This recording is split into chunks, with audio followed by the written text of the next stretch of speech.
launch QuickTracker, and enter the password you created when you first set up the program.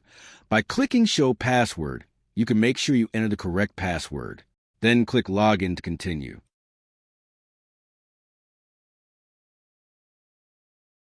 Before continuing, let's change the theme of program. In this case, I will change it for dark mode. When downloading your bank statements, you'll usually have several file format options, such as CSV, OFX Microsoft Money, QFX Quicken, and QBO QuickBooks. For the best results, I recommend using OFX QFX or QBO whenever they're available. These formats follow a standardized structure, which makes them more reliable and helps prevent errors when importing your transactions into QuickTracker. Although QuickTracker also supports CSV files, keep in mind that CSV formats vary from one bank to another. Because of these differences, importing CSV files may require additional setup or adjustments.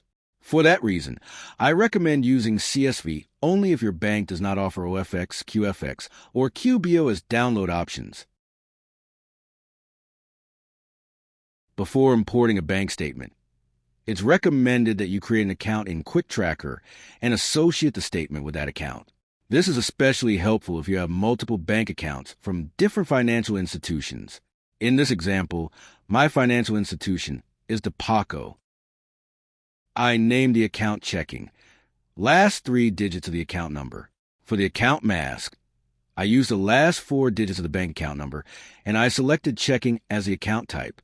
You can name your account however you like, but it's important to use a consistent and organized naming convention.